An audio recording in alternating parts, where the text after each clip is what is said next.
bit more to enjoy. I didn't start eating rice until about 10 years ago, and they started saying, yeah, you know what? Maybe the rice thing. No, no, it's any kind of rice. It's any kind. The issue was just eating rice. Um, but yeah, I didn't eat rice growing up. I ate peanut butter growing up, and some people didn't even eat peanut butter, but I always ate peanut butter, um, but yeah, technically speaking, peanut butter was not kosher for Passover. Um, but yeah, whew, it is wreaking havoc on me right now. But I think, like I said, it's also the amount of eggs I have. Um, so yeah. Um, so yesterday we were talking about in on Tuesday class, we were looking at we had a chance to read the scroll Lamentations, which is what we read at Tisha B'Av, which is what happens again on that day, which we'll have in the summer. So I think it's like we said is what did we say? It's August 2nd or 3rd? Yeah, something like that. This year, 3rd. On May the night of the 2nd to the 3rd. We're going to be reading Lamentations and talking about the destruction of the temple, both the first and the second temple. Though, as we mentioned, I think in this class a few weeks ago, the Jews actually kind of took down their own temple. Um, we mentioned it definitely last week when we talked about it, and the story of how Yochanan ben Zakkai got out, that the Jews actually set fire to their food stores to force the people to fight. And they did it around Tisha B'Av for the purpose of, again, connecting it to the first temple destruction. So it was a little bit intended. It was not a coincidence, if you will. But but so we were talking about some of this on Tuesday as well, and it's weird because it's definitely the theme of as I mentioned, the holiday Tisha B'Av. We don't talk about it that much usually during Passover, though it's definitely connected. Uh, the temple is definitely connected to Passover because obviously people used to come to Jerusalem for Passover. As a matter of fact, the reason that the Christian story of the Passion in the Christian Bible even exists is because Jesus came to Jerusalem during Passover and spent according to the Christian Bible, his last week there. So it became very important, and all of this is going to come together tonight because we're talking about not a rabbi, but one of the people that the rabbis talk about and had a huge effect on us, which is this guy, Bar Kochba. So this is Bar Kochba. This is the book, still the book on him, which was written a long time ago now, but it's still the definitive book that people have. This was written 71, so over 50 years ago. Yeah, this book was written by Yigal Yadin. It was a coffee table book when it came out. Yigal Yadin was Israel's great archaeologist. He was also the chief of staff of Israel. So he was IDF chief of staff during the 50s. Yeah, you did. And this was a coffee table book in the sense that it has some really great pictures. And it was part of a series of books that Yigal Yadin did, which also included a book about one of his great archaeological excavations, which was Masada. He also explored and excavated some other things, but he was kind of like a swashbuckling archaeologist slash soldier. And the things that were found in this time in the 60s, and remember, he published this not long after the stuff was found, about 20 years after the Dead Sea Scrolls, 25 years, and not long after what we call the Cave of Letters was found, which you can also find where we see the Dead Sea Scrolls in the Israel Museum. These documents had only recently been found, and he got out real early. And he made some fairly bold claims. Some of them haven't necessarily been proven yet, but many of them still are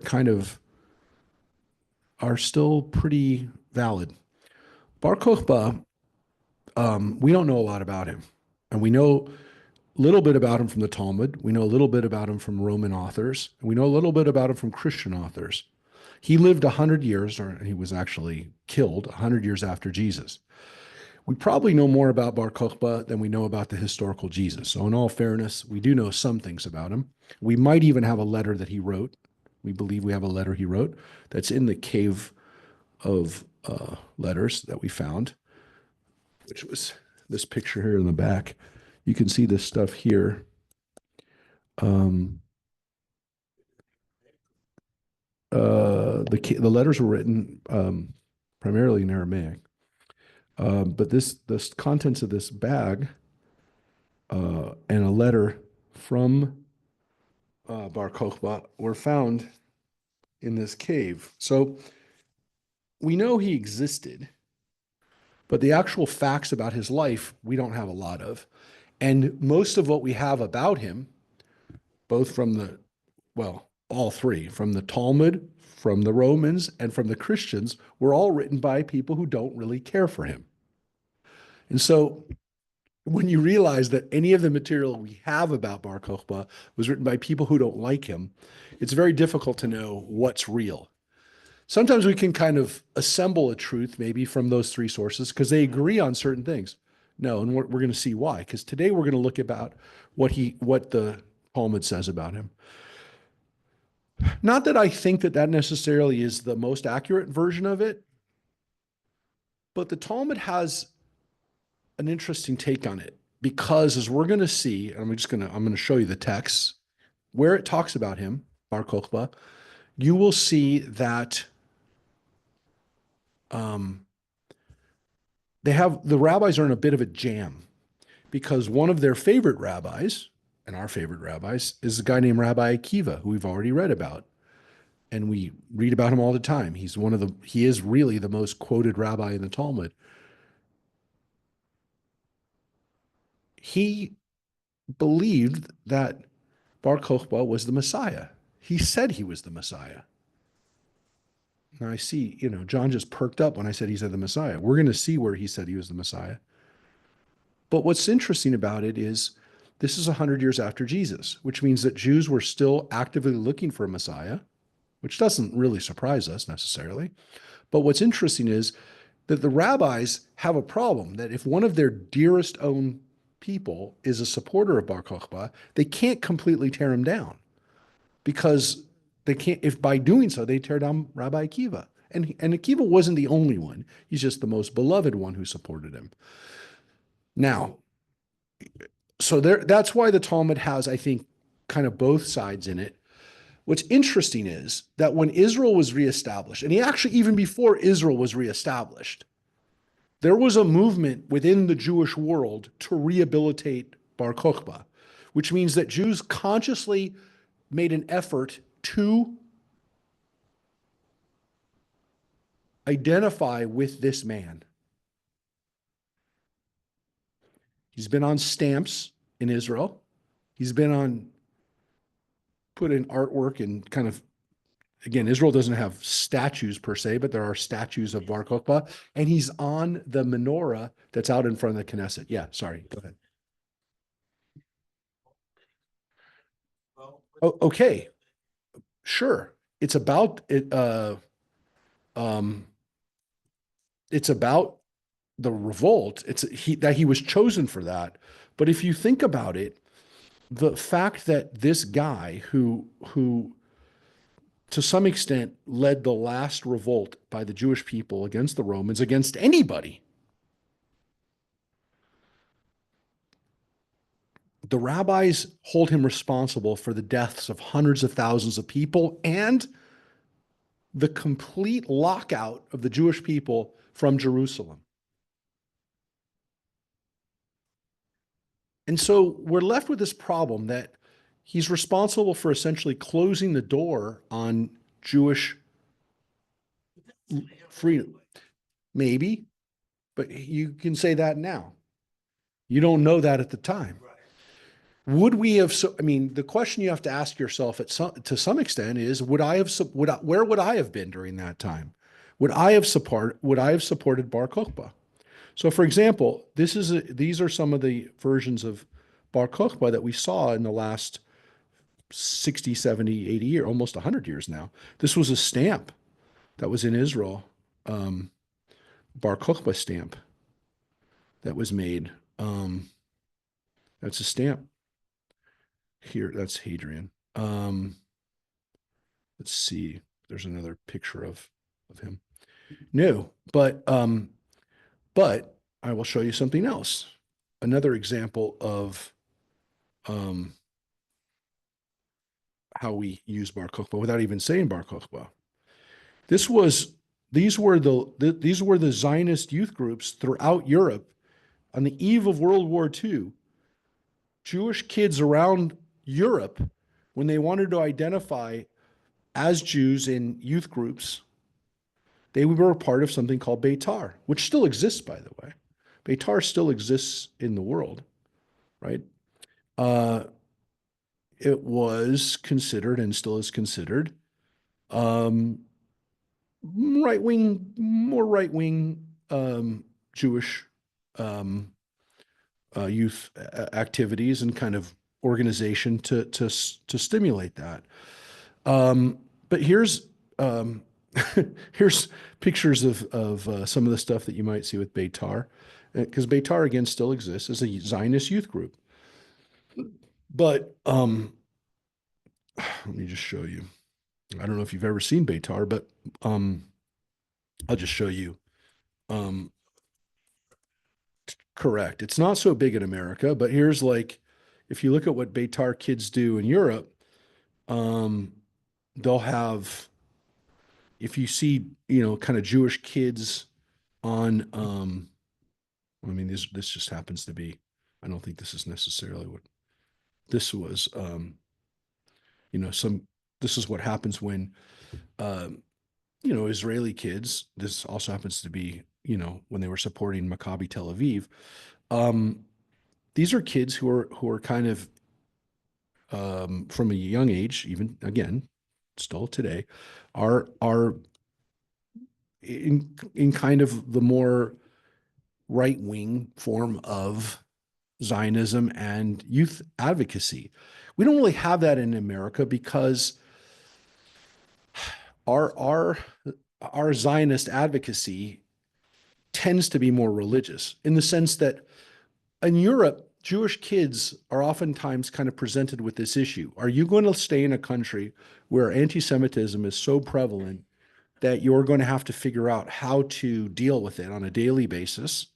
Again, we're worried that that might start happening in this country, but it hasn't fully yet. But in Europe, they've been dealing with it now for over a generation. And so a group like Beitar kind of fosters kids to have a very strong Jewish identity, but a very special identity with Israel. And Beitar was, just so you can see what the original Beitar was um, the original place of where the headquarters of where it's in the West Bank, but it was where Bar Kochba started his. It was the capital of Beitar of where I'll show you right here where it is. Right here, it's in the West Bank, but it's not far from Jerusalem, and it's where the revolt was. Bar Kochba's revolt was based here in Beitar, and we're going to look at it. We're going to look at the siege. We're going to look at it from the standpoint of the what the Talmud says. Oh, we'll talk about it, but I'll answer you right now. About 3 years, and um, we'll talk about this. But again, when it fell in 135, that put an end to the wars against Israel. It also put it again, and this is what we're going to look at right now. What the Talmud says about it.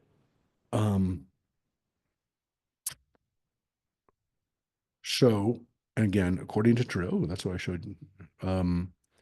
What I was going to tell you is that when we talk about what happened at Beitar, it's another one of the things that, according to tradition, happened on Tisha B'Av, the fall of Beitar.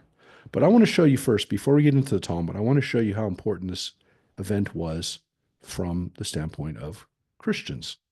because one of the sources that we have about, not a lot, it's not a lot about him, but is what the Christians say about him. So this is a text from a church father whose name was Eusebius, and he lived in the land of Israel. So he was actually Roman pagan Christian who lived in Caesarea, but he lived about 100 years after Bar Kochba. So he wasn't at the same time as him, but he lived only about 100 years later. And he lived around the time where Christianity is starting to emerge as a separate religion and is not yet the official religion of Rome. It's still dealing with Roman persecution, but it's starting to build, it's built enough traction, it's built enough strength that it doesn't have to always live in fear. During the time of Bar Kochba, that wasn't the case. And I want to show you what he says, Eusebius said happened. Now, is he the most accurate source on this? We don't know, right? We know he's definitely biased, as you're going to see why he's biased. Again, he's Christian, but he lived in the land of Israel, so he was close to the events. He wasn't living in Rome. He wasn't living in Constantinople. He wasn't living in Africa. He lived in Israel. He lived in the land of Israel. He lived in a land of Israel that was Byzantine, that was controlled by the Romans, and specifically the Eastern Romans, and specifically by the people who eventually become the Byzantine Empire. But at this point, it's Roman. Really don't call themselves Byzantine. They're just Roman at this point still. So this is about 250. This is what he writes about Beitar and Bar Kokhba. The Jews, now notice he doesn't pick on Bar Kokhba individually, which is interesting because maybe sometimes the rabbis are talking about Bar Kokhba, they're talking about the whole movement, but whatever. I think so, but here's what he says. Yeah, 250.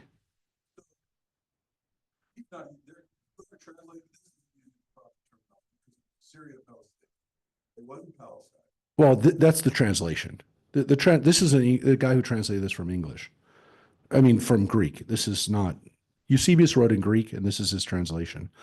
So this is the around the time that it started becoming Palestine, right? It's when the Romans started referring to it as that. That's why, right? Yeah, yeah. So he's talking about specifically what's happening in the land of Israel, right? So he says the Jews who took up arms devastated Palestine during this period in which the governance of the province was Tineius Rufus, same person that the rabbis said was in charge at the time. So that's accurate. To whom Hadrian sent an army in order to crush the rebels. It's also what the Jews say, but the Jews aren't that really always accurate about who was in charge of the Romans, which is interesting because some of the writing was done by Jews that lived in Babylonia, and they really don't care. It's all Caesar to them. They don't really care. But it was Hadrian. So here it names him particular, Kochebas, which is Bar Kochba, the duke of the Jewish sect, killed the Christians with all kinds of persecutions when they refused to help him against the Roman troops. The Jewish war that was conducted in Palestine reached its conclusion, all Jewish problems having been completely suppressed. From that time on, the permission was denied them to even enter Jerusalem. So if you think we made up that story, fine. But he just said it, and he's not Jewish. He has no reason to make that up. First and foremost, because of the commandment of God, as the prophets had prophesied, and secondly, by the authority of the interdictions of the Romans. So he says we didn't go in because Jews told other Jews, don't walk through Jerusalem when it's in destruction. Okay, that's also in the Talmud. But he says that, and he also says the Romans wouldn't let him in, which we also hear from the rabbis.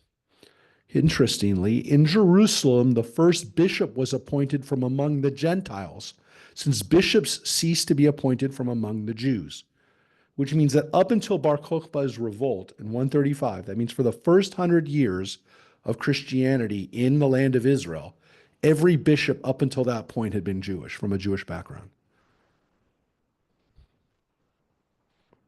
but not anymore.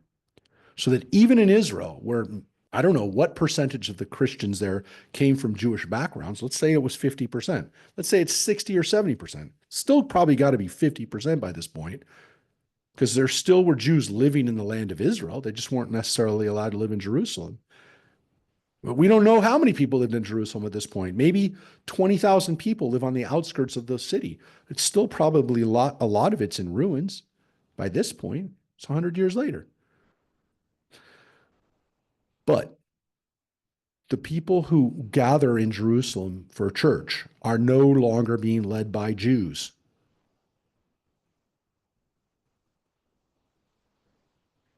In the land of Israel. Forget what's going on in Greece. Forget what's going on in Asia Minor.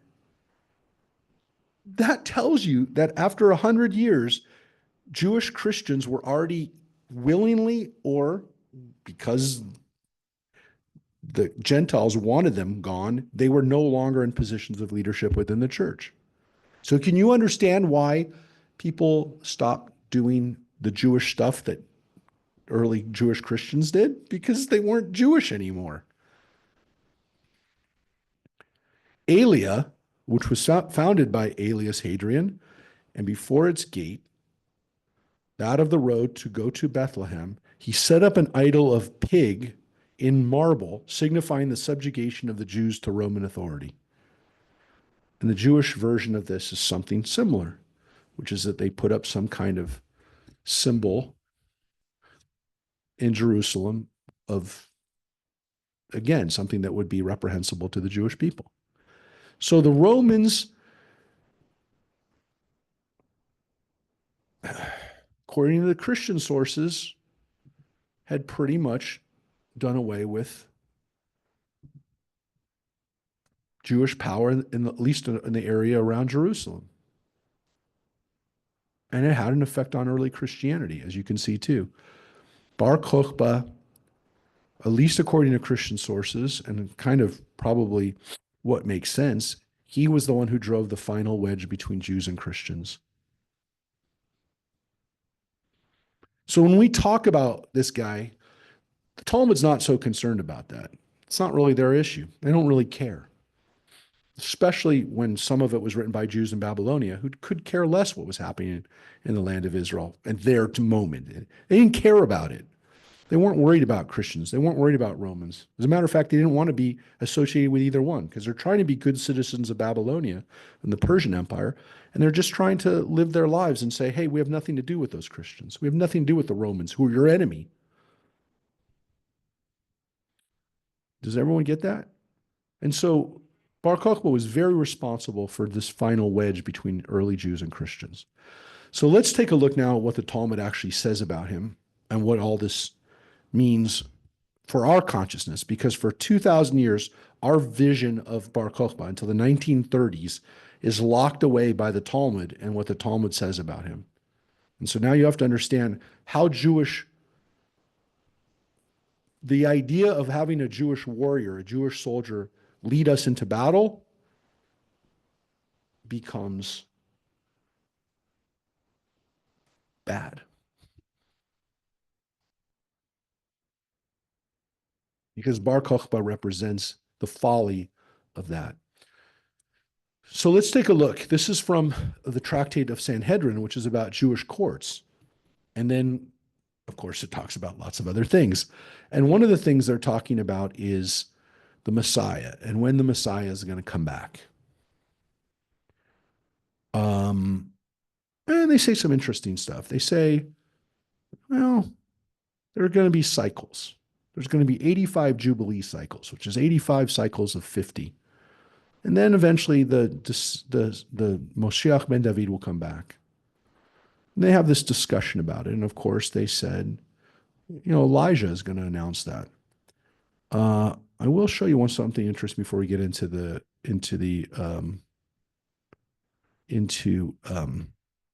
actual stuff about Bar Kokhba. It says that after 4,291 years from the creation of the world, which would have been about 1,500 years ago. Interestingly, maybe not too far away from when these people wrote this, they said the world will end. And during those years, there will be wars of sea monsters between Leviathan and the animals. And among those years, there will be wars of Gog and Magog and the remaining years of Messianic period. Then the world will be destroyed, and the Holy One, blessed be he, will renew his world after the passage of 7,000 years. Rav Acha, the son of Rav, says it was stated after the passage of 5,000 years. So you can see the rabbis are arguing over when the end of the world is going to happen and what happens afterwards, if there's a restart. Now, of course, this is the same thing that's important for Christians when they talk about the book of Revelations and what's happening with the end of days, apocalypse. So we have a little bit of that here. It's definitely not the main part of Jewish study, but it does exist. I want you to see that.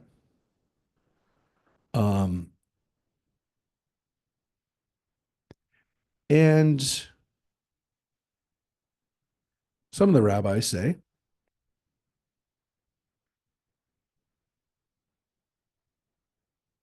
we don't know. We don't know. And it's a secret. We can't know. And they're discussing different rabbinic takes on it. And then they come to what Rabbi Akiva says.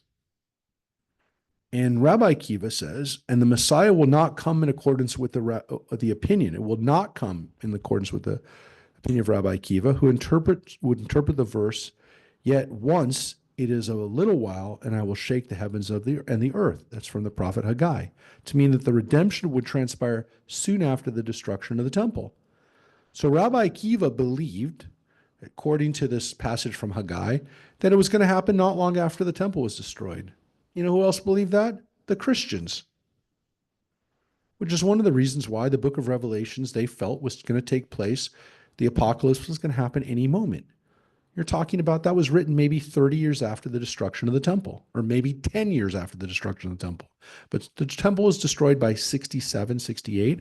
During that point in time, somewhere between that and probably about 100, which is when the book of Revelations was written. They didn't think it was going to happen 2,000 years later. They didn't think it was going to happen 150 years later. They thought it was going to happen in the next few years. And Rabbi Akiva did too. So here's what Rabbi Akiva said that. And here's what's interesting. The rabbis then do a little history lesson, which they don't oftentimes do. And here's what they did. They gave us their take on the history. They say, the first great Hasmonean monarchy ruled 70 years. The second kingdom, which was Herod and his descendants, ruled 52 years. And the duration of the monarchy of Bar Koziva, or Bar Kochba, was 2.5 years. Now, we talked about Herod. We talked about the Maccabees. They basically said, from the time of the Maccabees, who take over in about 150 BCE, to the time of King Herod, if you do the math, it's 120 years, a little over 120 years. And then you add another 2.5 years during the Bar Kochba rule or reign or rebellion or independence during those 2.5 years. What? But here's the thing. According to the rabbis, those 2.5 years were times when the Romans were not in control of part of Israel. They allow themselves to say that Bar Kochba was successful in ruling part of Israel. Look, we minted coins during that period of time. There were Jewish coins that said for the freedom of Jerusalem that were minted during those 2.5, 3 years. And so the rabbis are willing to say that's a Jewish monarchy. Now notice that they call him Bar Koziva. Now the commentary says Bar Kochba because we know it's the same person. But here's the interesting thing. There is not even consistency with calling him by what name he should be called. Sometimes the rabbis call him Bar Kochba, and sometimes they call him Bar Koziva. Guess what? So same with the Christians. Now, Eusebius called him Kochba. What's the difference? Bar Kochba was 100% his nickname. It was not his real name. Bar Kochba, as we're going to see, means the son of the star.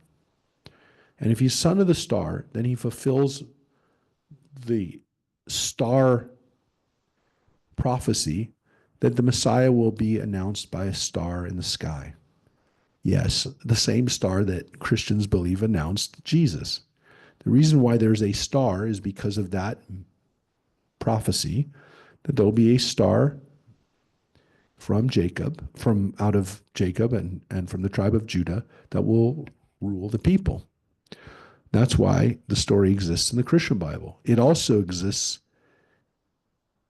it started as a Jewish text, and so Bar Kochba was called the son of the star, especially by people like Akiba who believed in him. But his real name seems to be Koziba. But here's the weird thing. Why was he called Koziba in the first place? Well, we believe it's because he was from a town called Chezeb, which means Bar Koziba was the town he was from. He's from Koziba. Sometimes a person is the son of a father, right? His name is his father's name. He's the son of so-and-so. But sometimes he's known as the son of that place. So we believe, and we don't know for sure, that he was from that place. But the problem is that the rabbis seem to sometimes call him Bar Koziva, because Kozeva also means son of. Kozeva is Aramaic for lie.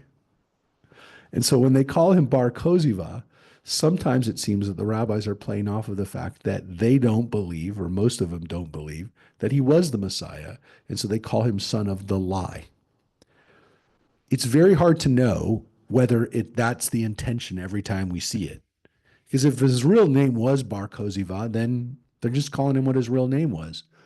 But people who respected Bar Kochba did not call him Bar Koziba. That we know. They called him by his nickname, Bar Kochba. Just because they call him Bar Kochba doesn't necessarily mean they liked him. I want to make that clear because you saw Eusebius called him Bar Kochba. They called him Kochbas. So just because they called him that doesn't mean that they liked him. But if they don't call him by that, there's also a very good chance that they didn't like him. Or again, maybe they're just calling him by his real name. We don't know for sure, and it's part of the mythology of this guy. Even his name becomes charged, what you're going to call him. What's interesting is that the rabbis consider that a Jewish reign. They consider it like the Maccabees, like the Hasmoneans. And not only that, but it says right here that according to the rabbis, the time of King Herod and his children and grandchildren and great-grandchildren, all the way through Agrippa II, they consider that a Jewish reign too. And we already know that Herod is only part Jewish, but they consider it a Jewish reign. Why else would they list it with the Maccabees and Bar Kochba? Again, the rabbis have mixed feelings about all of these reigns. They're not, they have problems with all three of those leaders. They do. The Maccabee rulers, as we talked about, some of them killed the rabbis. Herod definitely killed some rabbis. And Bar Kochba, while he didn't necessarily kill rabbis, he got rabbis killed. So in the end, they still died.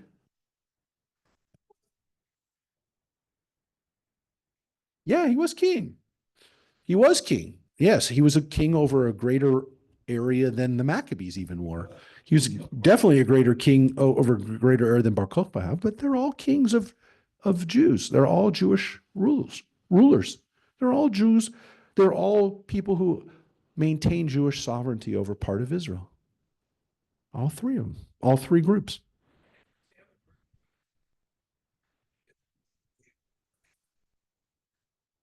Well, let's take a look. Um, so again, the rabbis say, may those who calculate the end of days be cursed, as they would say once the end of days that they calculated arrived, the Messiah did not come, that he will no longer come. Rather, the proper behavior is to continue to wait for his coming. Though it tarry, wait for it.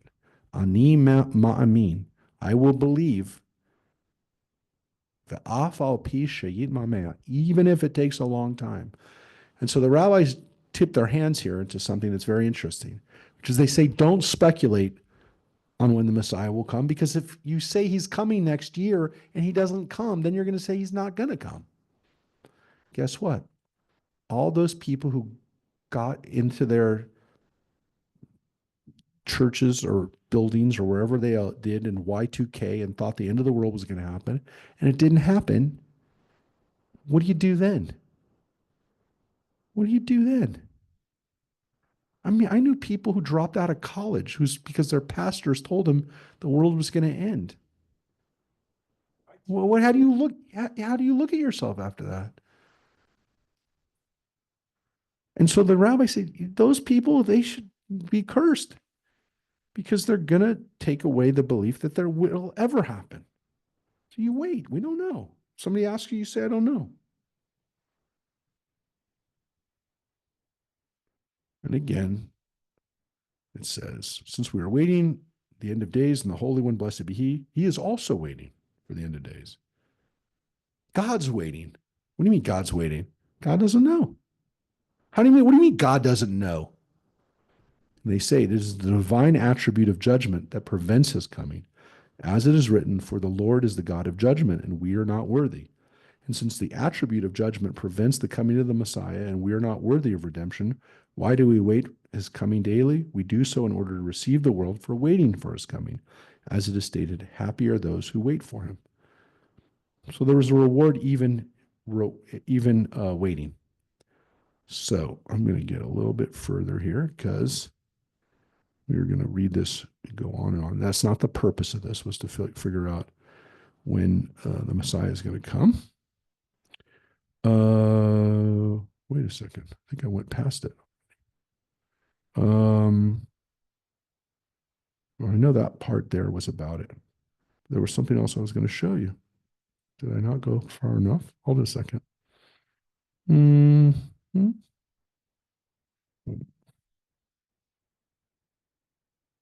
Oh, you know what? That was the part. Sorry.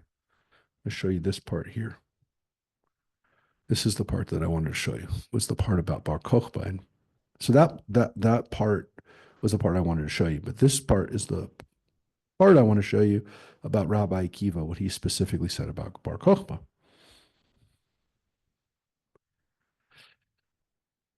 So, Rabbi Shimon ben Yochai, which we're going to read about, he's the next guy we're actually reading about is Shimon ben Yochai. He was a student of Akiva. And according to tradition, we're going to read about him. Why is he so important? Because according to tradition, he's the one who wrote the Zohar. He's the one who wrote the Kabbalistic teachings that eventually become the basis for a Kabbalah. We don't know that for a fact, but that's what they say. The people who wrote the Zohar said this was Rabbi Shimon bar Yochai's works, and we know that they're not written in the language that he would have written, but it's okay.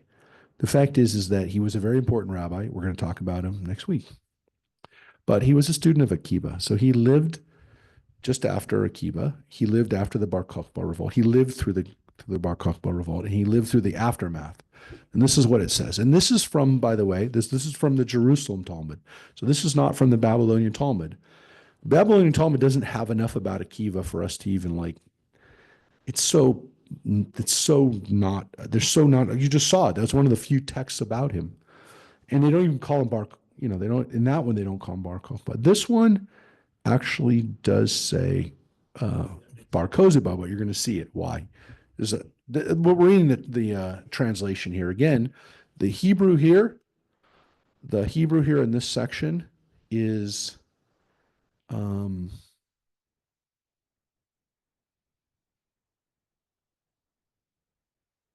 yeah. This is part of this is in Aramaic, but part of this is in Hebrew. So here's the text. And it's a different translator than the Babylonian Talmud. The English translation is slightly different, but um, it was translated by a different person. This is Heinrich Guggenheimer, who again, this is the English translation we have of it. Sorry. So here's what it says. Akiba, my teacher, used to preach, there appeared a star out of Jacob. And that's the prophecy, right? That's the prophecy from Numbers originally, part of the vision of Balaam the prophet when he's cursing the people and turns into blessing. It says there'll be a star out of Jacob. And there appeared Kochba out of Jacob. When Rabbi Akiva saw Bar Kochba, he said, "This is the King Messiah." Rabbi Yochanan ben Torta said to him, "Akiva, grass will grow from your jaws, and still David's son will not have come."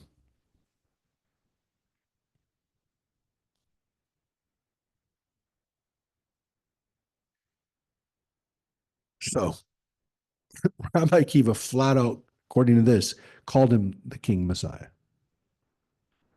And another rabbi of the time, who's not nearly as famous as Rabbi Akiva, Yochanan ben Torda, says to him, "Grass will grow from your jaws, and still David will come." Son of David, the Messiah, the Moshiach ben David. So this guy completely shot him down, right? Which shows you that the rabbis, some of them, did not feel comfortable with Akiva's statements. They didn't like it. They didn't like what he was saying.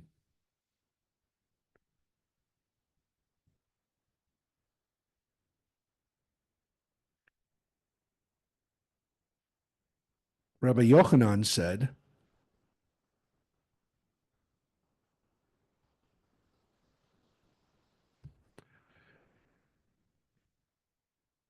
the voice of Emperor Hadrian killing 80,000 myriads at Beitar.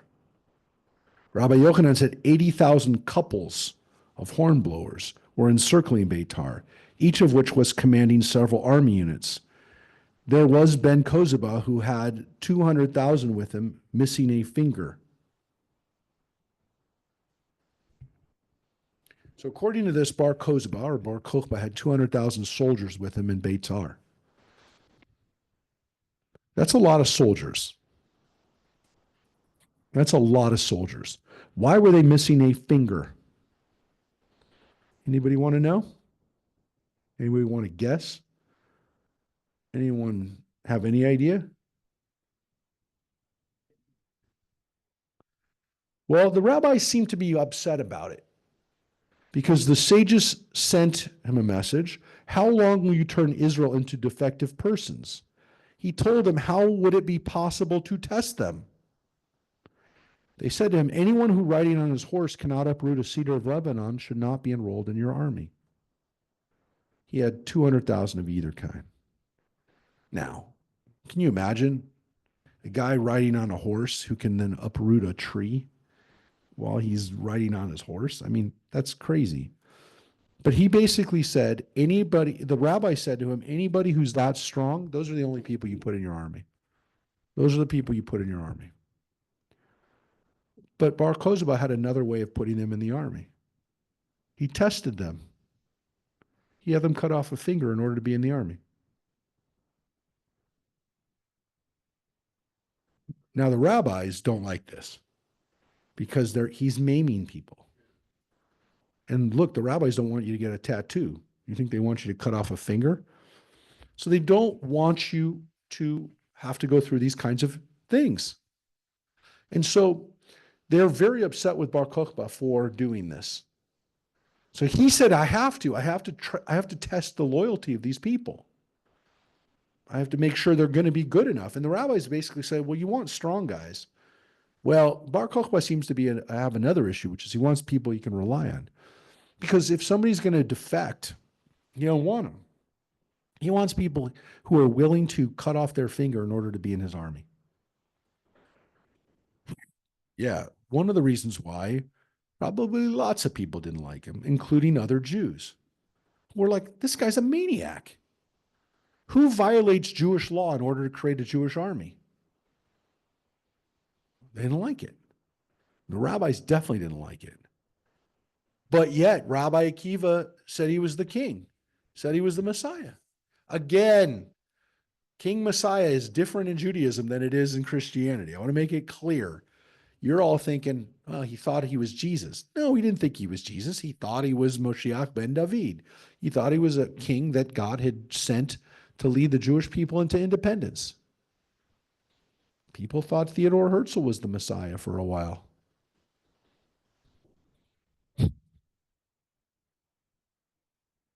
Of himself? It's an interesting question. Probably we'll never know. We're probably not going to find his letters. We found a letter, but not a letter like he kept enough records. But I think it's very hard to imagine. And a good look, what happened to Herzl? I mean, we have his letters and we have his writings, so we know a little bit about him. But what happens to your mind when people say you're the Messiah? Do you start believing it? I think it's hard not to. And so my guess is that he bought into it. Now, this is interesting about what the rabbis project into this, because I don't believe that this happened the way it did, but look at what they say happened in it. When he went into battle, he said, Master of the world, do not support and do not hinder. Did not you, God, neglect us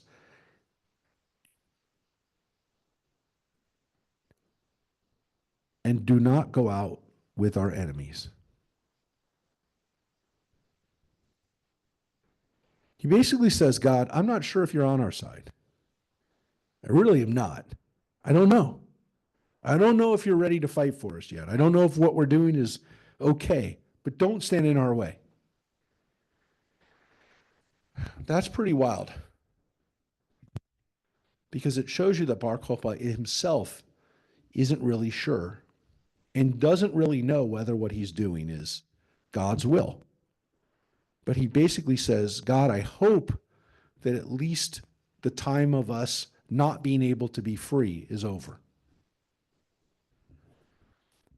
Remember, the Jews took the opportunity of this period to revolt against the Romans for a reason. They thought that there was a weakness there. They didn't know whether Hadrian was going to be a strong emperor or not. It turned out he was, but they didn't know for sure. They thought they had another opportunity after having some craziness within the Roman Empire to be independent. They were wrong. The Jerusalem Talmud here says, for 3.5 years did Hadrian encircle Beitar.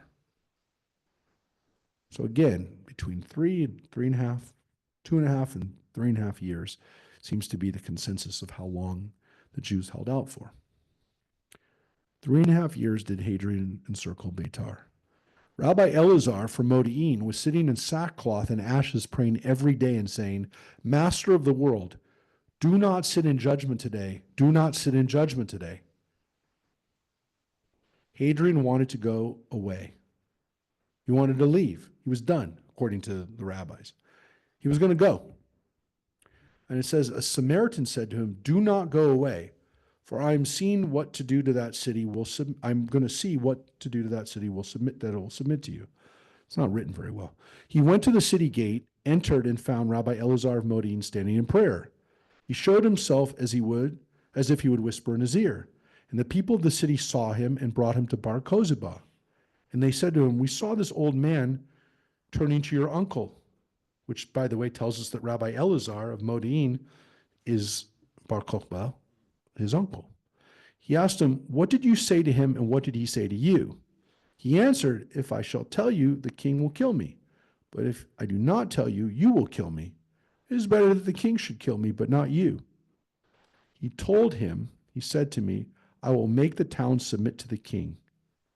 He came to Rabbi Elazar from Modi'in. He asked him, what did this Samaritan say to you? And he answered, nothing. What did you say to him? He answered him, nothing. He kicked him and he killed him. Now, at least according to this story, Bar Kochba just killed his uncle, who's a holy guy.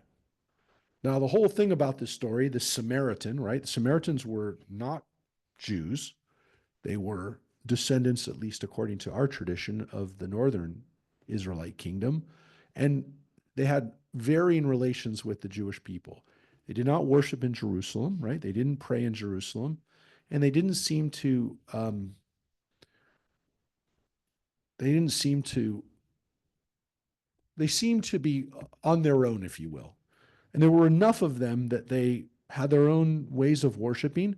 They had their own traditions. They had their own Torah, which was a little different than ours in the sense that it was very similar to our 5 books, but they had a 6th book, which was the book of Joshua.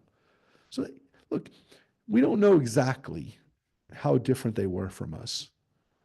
Their DNA says that they are related to us. But Jewish history and the rabbis and kind of our psychology on this is that they were not our friends and in some cases worked against us, especially with the Romans. That the Romans would sometimes use the Samaritans as their allies against us because the Samaritans weren't going anywhere. They were a native population in the land and the Romans could use them. So in this case, it seems like the Romans used the Samaritan to try to create dissension amongst Beitar, and it worked. According to this, Bar Kochba does something horrible, which is he kills his uncle because he doesn't necessarily mean to kill his uncle, but he kicked him and he killed him. Immediately there came an unembodied voice, which is another way of saying God said, "Woe, criminal shepherds who abandon the flock, a sword on his arm and on his right eye. His arm shall dry up and his right eye darken," which is a passage from the prophet Zechariah, which is, "You killed Rabbi Elazar from Modein, the arm of Israel, and their right eye. Therefore, this man's arm shall dry up and his right eye darken." Immediately, Beitar was taken and Bar Kochba was killed.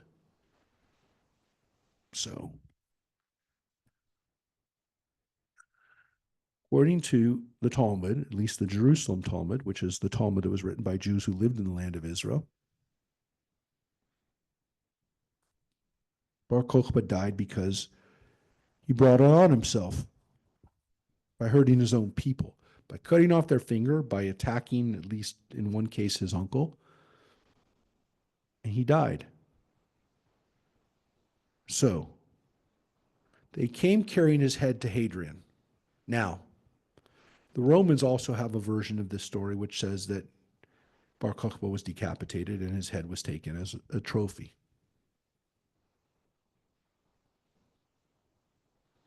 But according to the Talmud, it was the Samaritan who brings it to Hadrian. He asked him, "Who killed him?"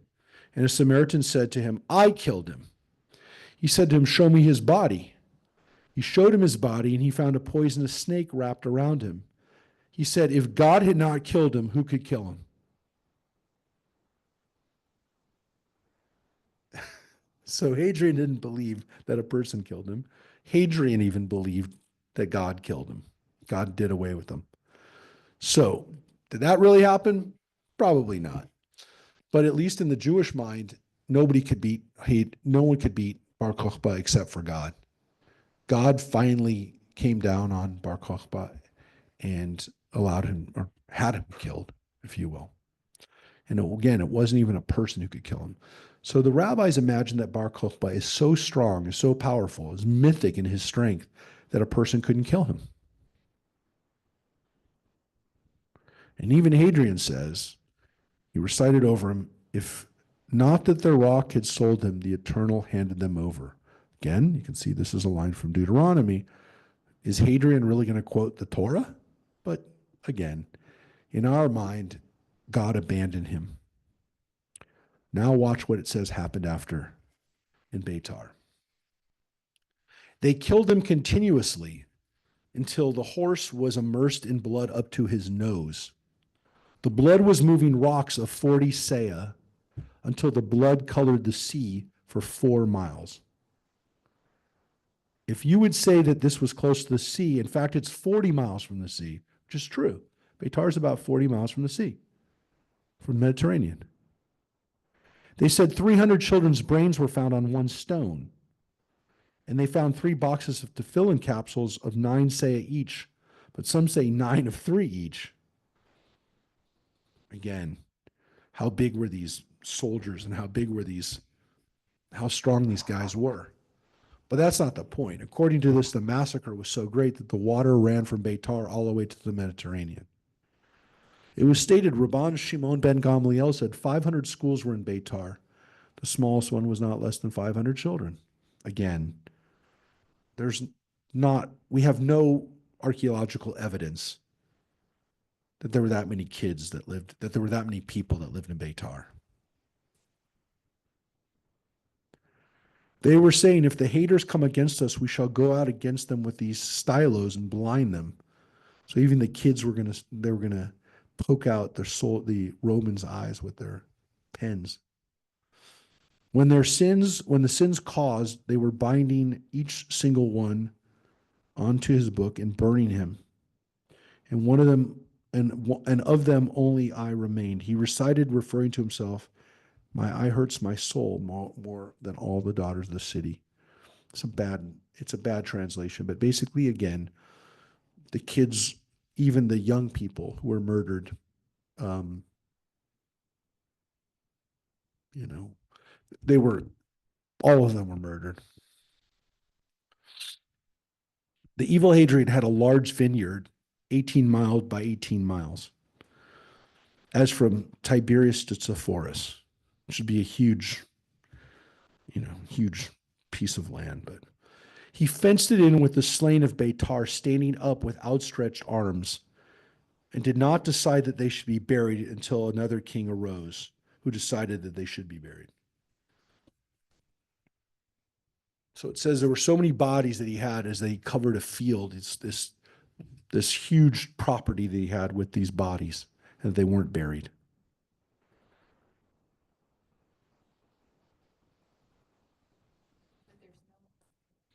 No, but there is archaeological evidence for Beitar falling, just not this many people.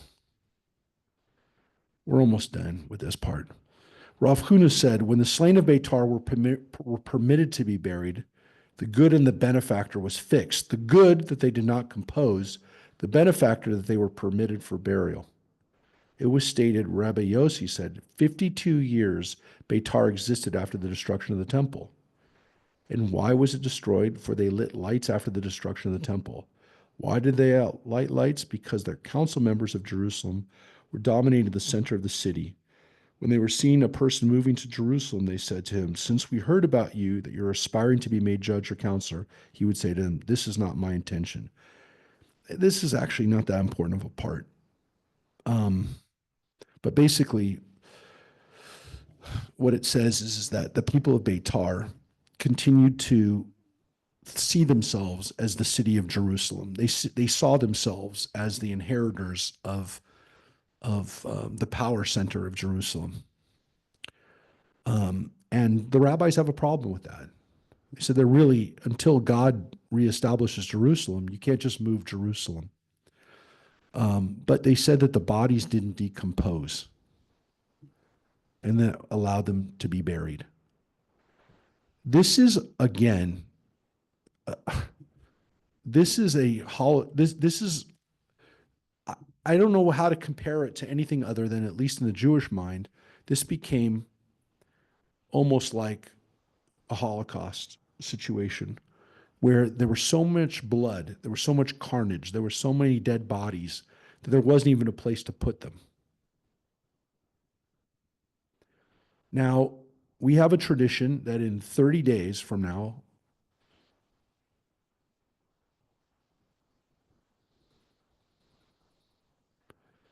we traditionally believe that the bodies were buried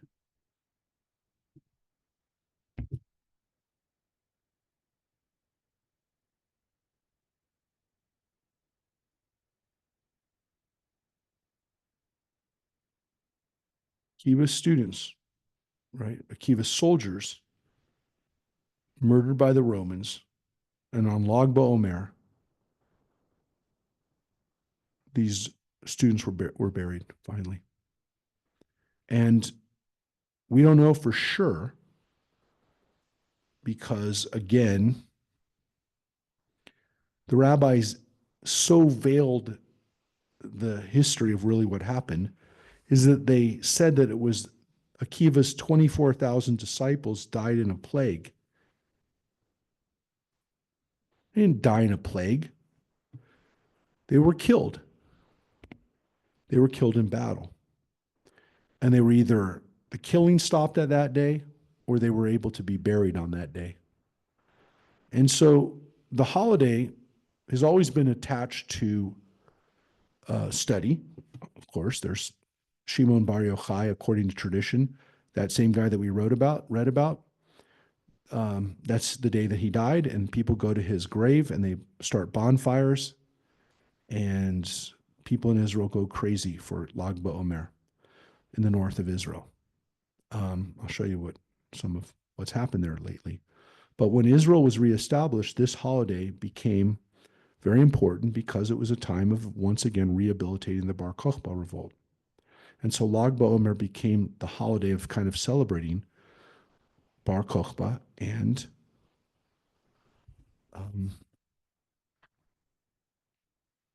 Jewish fighting. Historically, children across Israel used to go out and play with bows and arrows, reflecting the Midrashic statement that the rainbow was seen as a symbol of hope, and it was not seen until Bar Yochai's lifetime. Well, let me tell you something. This is because it was a day associated with Jewish people fighting against the Romans. And the rabbis had mixed feelings about it because, again, later on, the attachment of Jewish kids on Lag BaOmer arming themselves became a problem for people who wanted Jews to be submissive and not fight. So we know for a fact that during those periods of time when Jews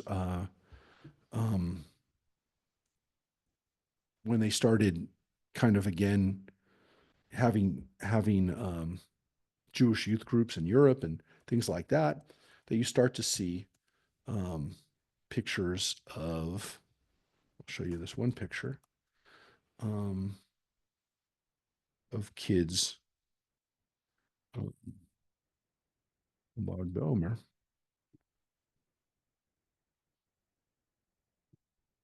Yeah.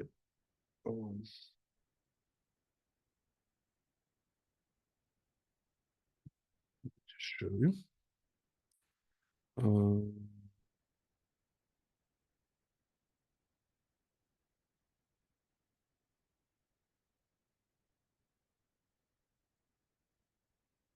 I'm going to show you this one picture. Well, some of the pictures you'll start to see in of Jewish kids in Poland, with their I'll show you on Lag BaOmer in particular. You'll start to see it in Europe in pre-war times. Let me just see if I can show you one of the pictures of that. I'll show you. No, I don't. I can't find it right now. I had it on my other computer. But yeah, we have this association with this day being a day of fighting and fighting back. Now, we have a problem now that so many people go for the Lag BaOmer celebrations up in the north that it has started fires. Oh, by the way, I just want to show you this too. This is the Bar Kochba, the piece of Bar Kochba on the Knesset menorah. So this is the menorah out in front of the Knesset, and there's again one of the panels is Bar Kochba here. So that's again that's what's going on there. But what happens in Israel is I'll show you in 2021 there was the Lag BaOmer pilgrimage in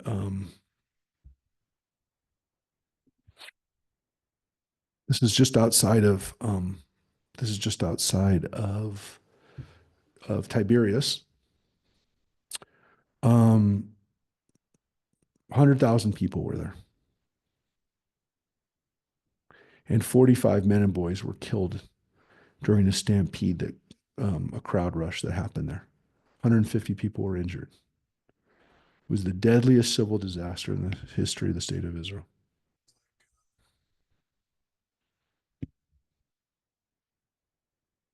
Yeah. Hmm. Which always people get crushed at. So, yeah. So this was a terrible destruction, terrible disaster. It's not the first time that it's happened, but it never happened that bad. Um, and yeah, now they try to,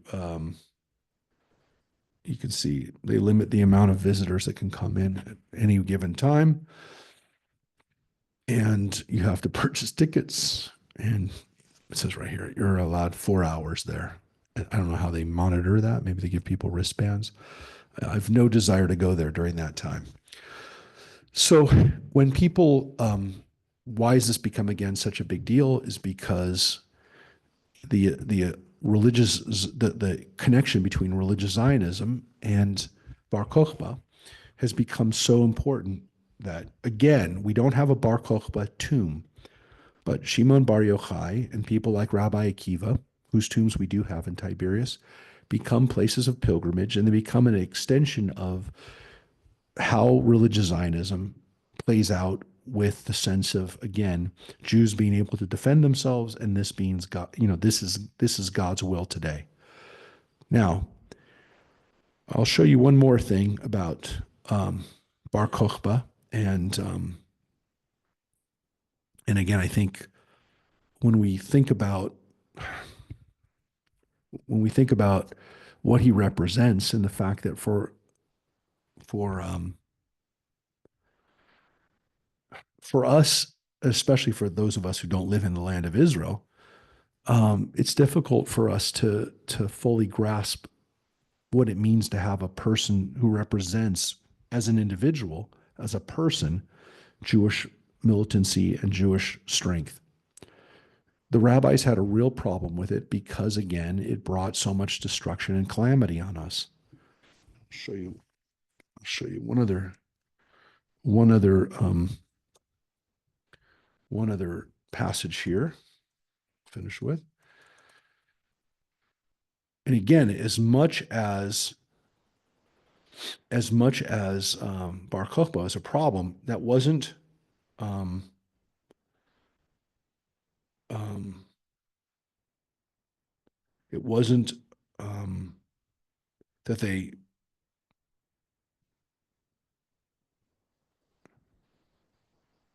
I'll show you right here.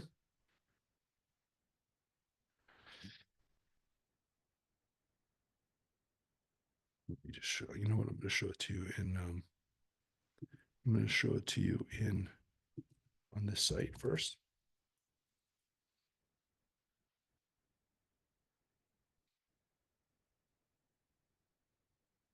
Oh, by the way, here I'm going to show you this too. This gives you another. This gives you another. That's another angle of the Bar Kokhba panel on the Knesset menorah. So you can see he's in the picture. You can see how strong he is, but you can also see that he's kind of been defeated too. I mean, he's essentially dead in that picture right there, where he looks. If he's not dead, he's close to being dead. These in the Knesset menorah. So I think that the goal of having him there, because the arch also shows the Jews fighting against the Romans during the first or the revolt against the Romans, right? And they they wanted to show that the Jews have never stopped. Again, there's people who have issues with it because it's got depictions of people on it, but the pictures of it were supposed to show the fact that the Jews have never given up the idea of having their own country and having. I mean, it's a Zionist menorah, right?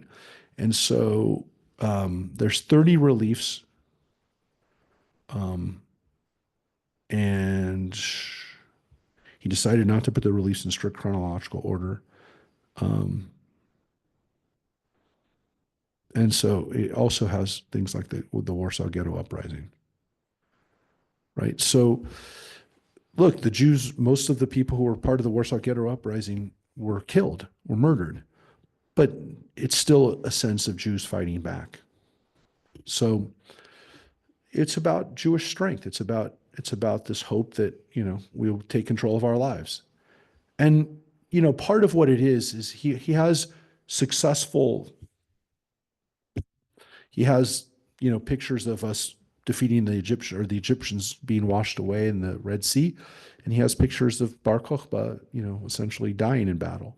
So he's showing the fact that not all of these things worked out well, but they're all part of Jewish history.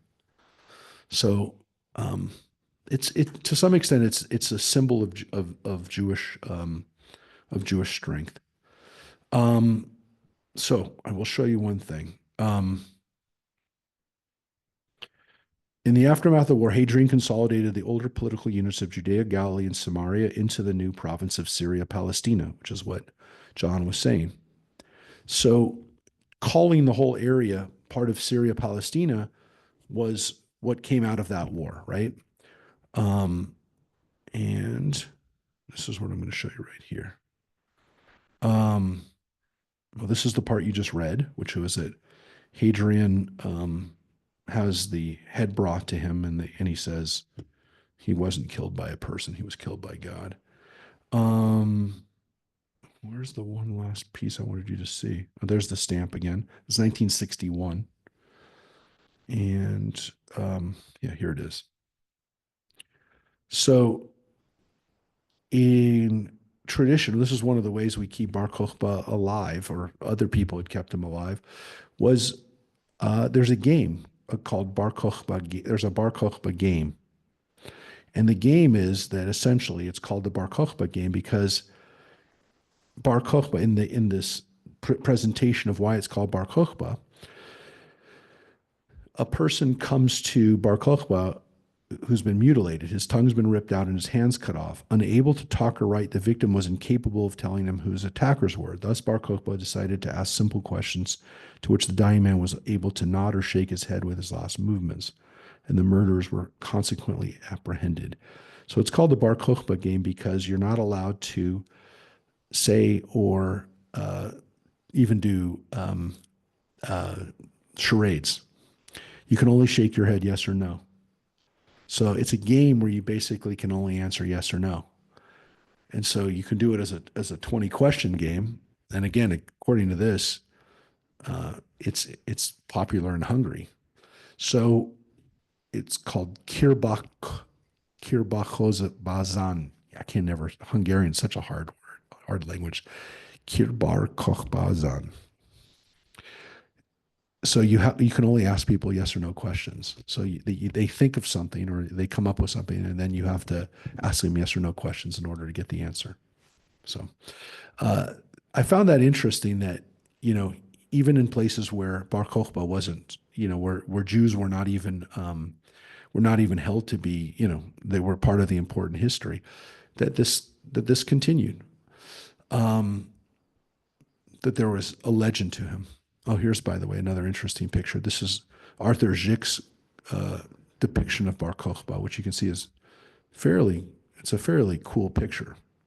There's Bar Kochba with a Jewish star shield, which he probably there were no Jewish stars at that time, but you can see the Lion of Judah, and you can see how noble he looks. I mean, this is a tough looking guy. I don't know if that guy's so tough, but this guy looks pretty tough, and Bar Kokhba looks very tough.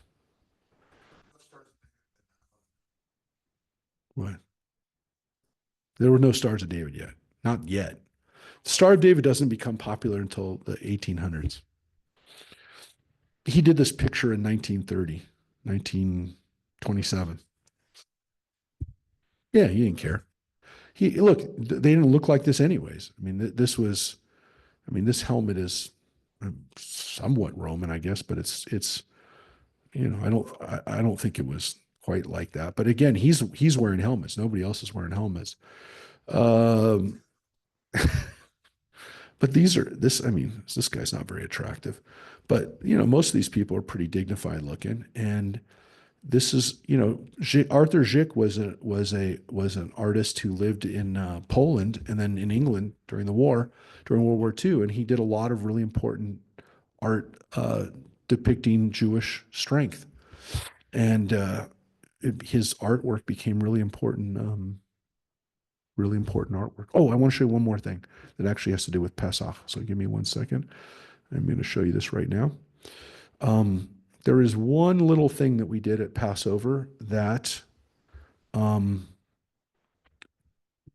that actually referred to this right now. I'm going to show you it from our Haggadah. So let's look at what we just did. Let's look.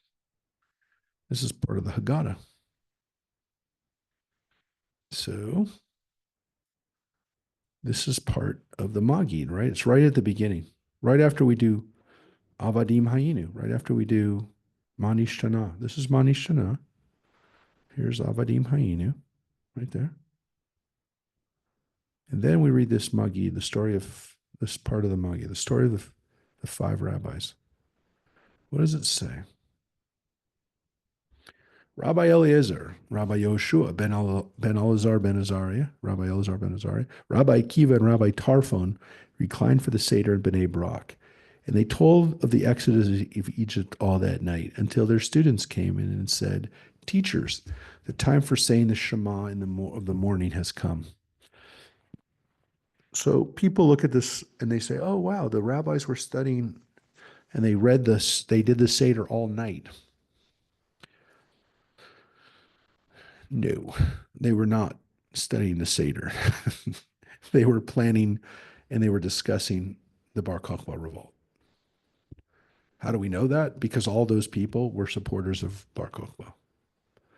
And the rabbis, even if they told this story 1,000 years later, didn't realize that they were perpetuating what we now realize again was the purpose of doing this, right? Which is they were planning Jewish liberation in their own days during the time of planning.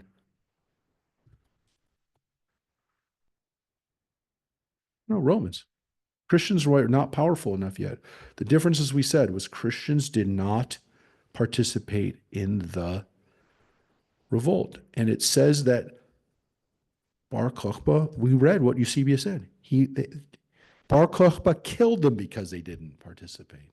He persecuted the Christians because they weren't participating.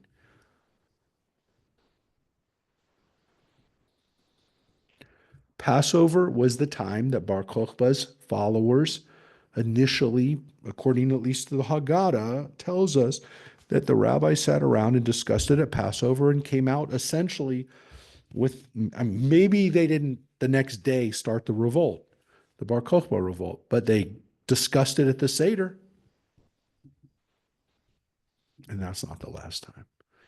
I want to give you the last word on Bar Kokhba right now, which has nothing to do with Bar Kokhba, which is that on April 19th, 1943, the eve of Passover, the Warsaw Ghetto Uprising went into full effect.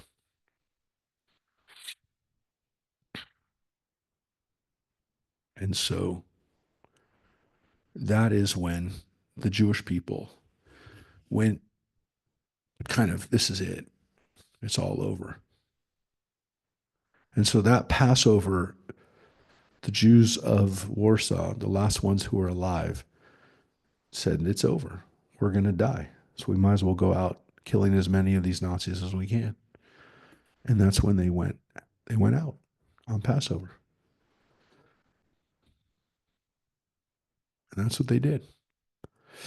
And they went out. And most of them were killed in the next few weeks, but that was it. The last skirmish took place June 5th, 1943.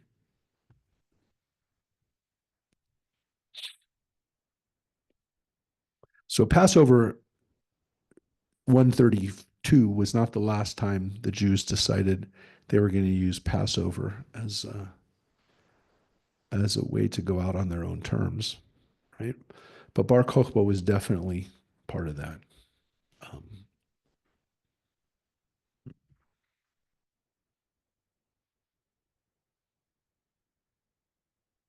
that's what happened.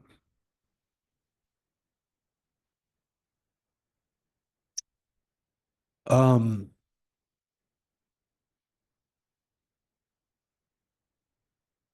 so yeah, you were asleep during that period. Yes, we talked about it. The rabbis were not happy with the cutting off the finger part. Yes. So, yeah, this is why, again, maybe it's the perfect time to talk about Bar Kochba tonight, which is that during Passover, we talk about how far we're willing to go for freedom. And the idea that maybe, again, when the choice is slavery or, again, being subjugated, that sometimes that's the decision that people make.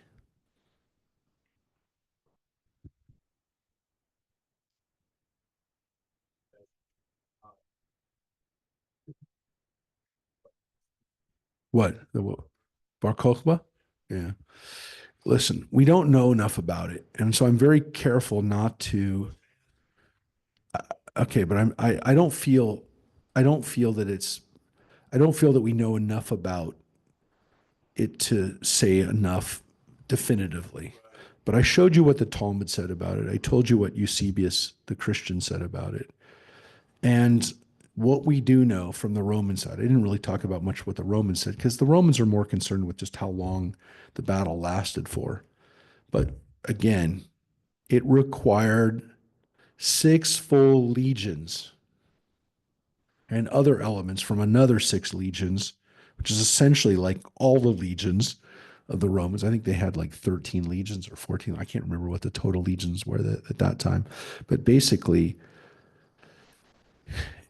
the the battle was bad enough for the Romans that they had to, at least according to their texts, they lost an entire legion of soldiers.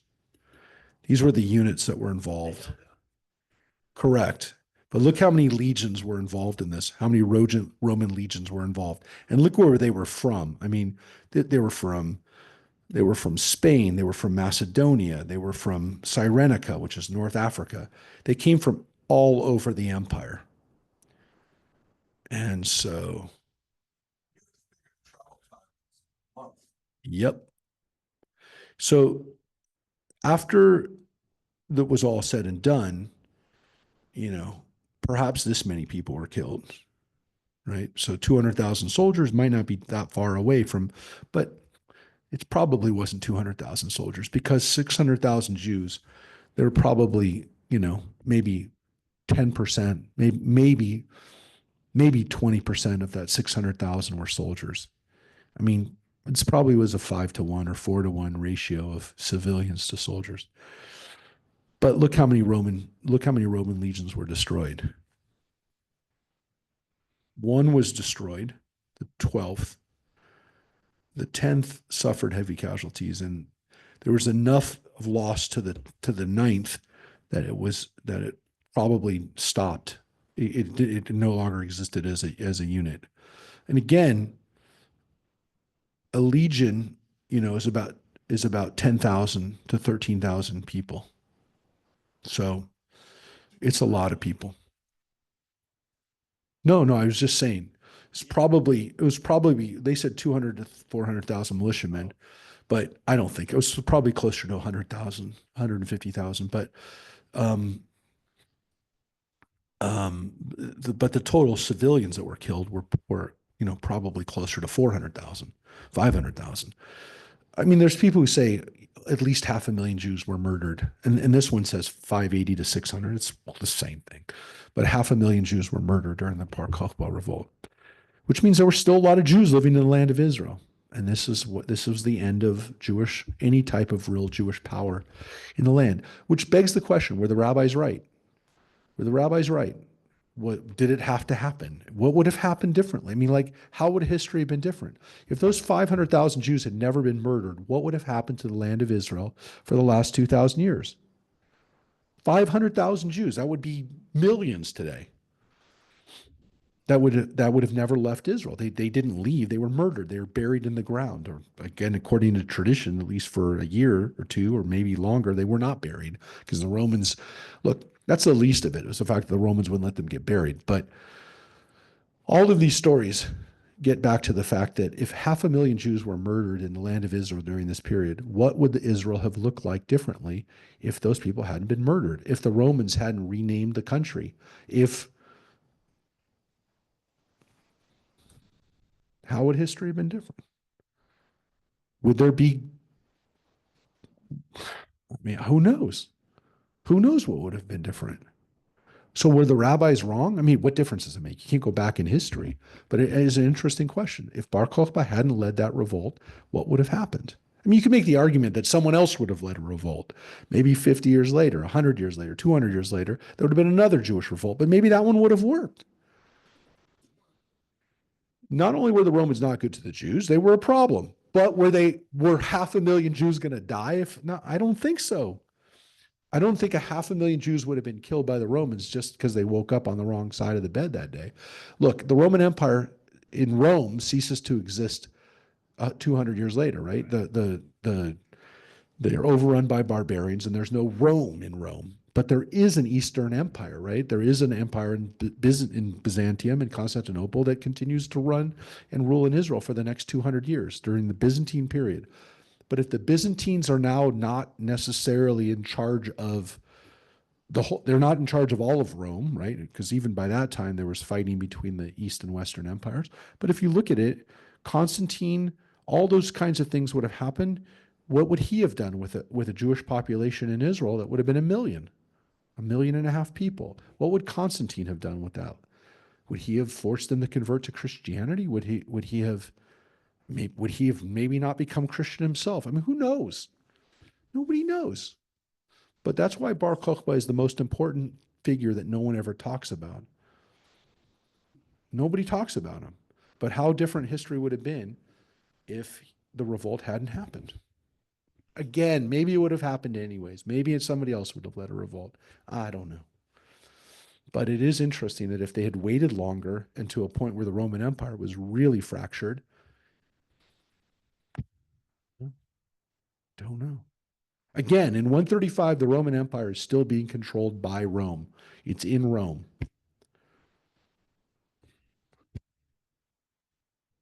Well, I just showed you. Beitar Elite has been rebuilt as a West Bank settlement community. It's a city. It's not a settlement. It's a city. But Beitar is not right at the where the Beitar. There's excavations that are going on in Beitar still. So there still is excavations in Beitar, but it was not a big town. Beitar itself, I'll show you again. It's This is what the fortress looks like today. And by the way, look what the Muslims called it. Look what the Arabs called it. They called it Kirbat al Yahud, the ruin of the Jews. Hmm. And there was a Palestinian village called Batir, which you can hear kept the name Beitar, right? Batir. Excavations at the site have uncovered evidence of Roman siege and destruction, and they found walls and arrowheads there. Oh yeah, yeah, yeah. Yeah, yeah, it is. Uh-huh. This is what Beitar looks like today, which is nearby. Uh, well, no. That it's not the same place. So it's about half a mile from the Palestinian village of Batir, and I'm not sure it's about that. I mean, it's about half a mile away from Beitar, where the um, where the Jewish ruins are. But again, look at the population. I mean, in '95 there was only 5,500 people. There's now 65,000 people there, and again, it's almost all Orthodox. Yeah, this is what the people in Beitar elite look like. But again, Beitar, the excavation has not they have not continued it. We read these sources right there, and this is what the fortifications, some of the fortifications look like. So these are obviously all part of the defensive walls around Beitar. So there's a Roman inscription found nearby from the legions, and yeah, you just read that. We just read that to you. The killing went on till the horses were submerged in blood. Yeah. Well, he didn't know it was going to go because whatever happened with Bar Kochba, again, we don't know. Whatever happened with his rise and whatever happened with how he got people, again, if the story of the Talmud is even based remotely on some kind of fact, people were willing to give up a finger to fight in his army. So again, we don't know enough about him. The rabbis don't want to know about him. They don't care. They hold him responsible for the massacre of hundreds of thousands of people. And he failed. I mean, at the end of the day, he failed because God didn't want him to win. And according to the Talmud, even he said, God, don't get in my way. Just let me, don't do anything. Don't do anything good. Don't do anything bad. Just let me do my job. It's pretty wild. I mean, again, Rabbi Akiva is a pretty cool guy. He's a pretty good rabbi, and he thought he was the Messiah.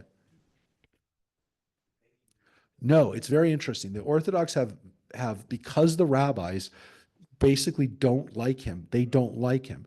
They're willing to say that Rabbi Akiva made a mistake by doing that, but they can't completely just they can't completely denigrate Rabbi Akiva. So they can't make Rabbi Akiva bad, but at the same time they recognize that he just that.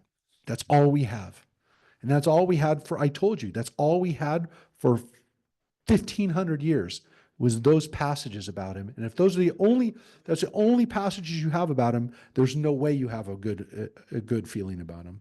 When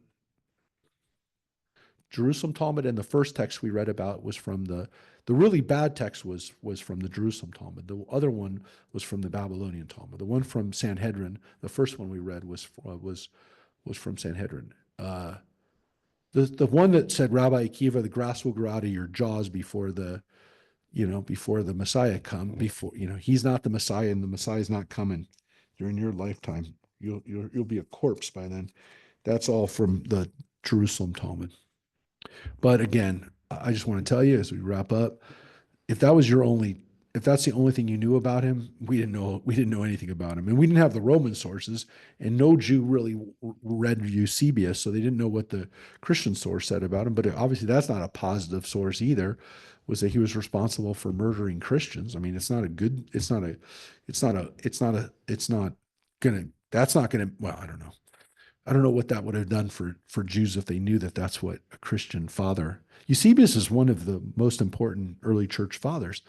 I don't know what they would have thought about it, but the point is that we didn't know anything about him. We still don't know much about him today, but we know he existed, and we know that we know that he had enough followers, he had enough soldiers that he held out for a long time, and that is archaeologically borne out. And now again, I wish we knew more. I wish we knew more. Yeah, yeah.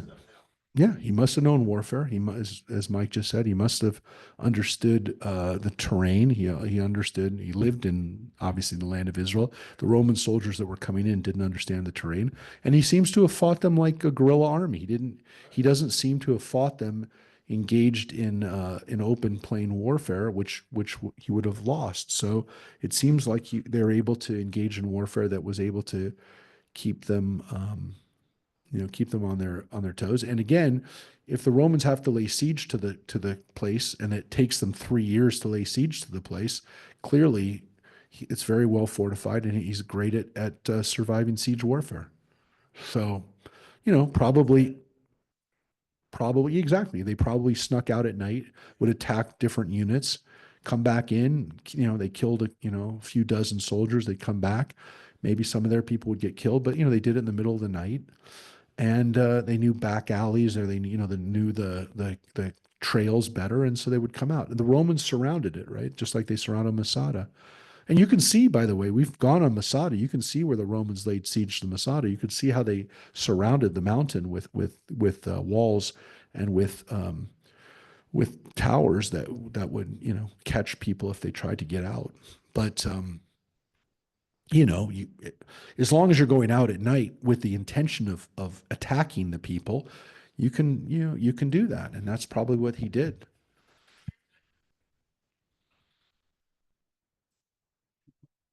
No, it's the Masada is the end of the Jewish revolt, uh, the first Jewish revolt, which was ended in 70, and then this is 60 years later.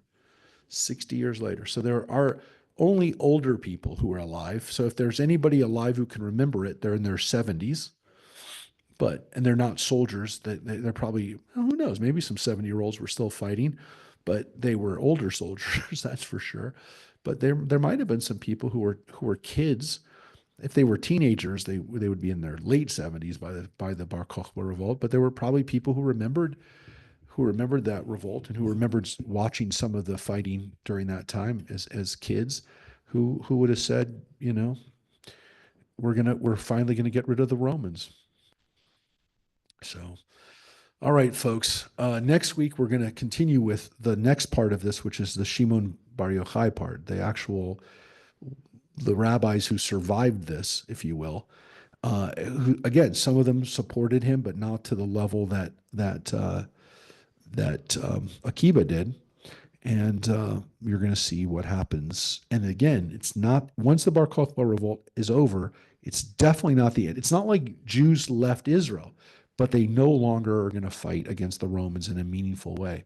And most of the energy is now going to be in the north. Remember, Beitar is in the center, right near Jerusalem. You saw it's 5 miles away from Jerusalem. The center of Jewish life moves from the north, from the center to the north. It's all going to be in the area of Tiberias and the area around the Sea of Galilee. Sepphoris, um, uh, Tiberias, or again, Sepphoris, Tiberias, and the area around Beit Alpha and the Galilee. So we'll talk about that next week. Well, happy Passover to the rest of for the rest of the days of Passover, as we say in our tradition, Moadim L'Simcha, is festival, good festival, and Chag Sameach as we finish up. And Sameach, Rabbi.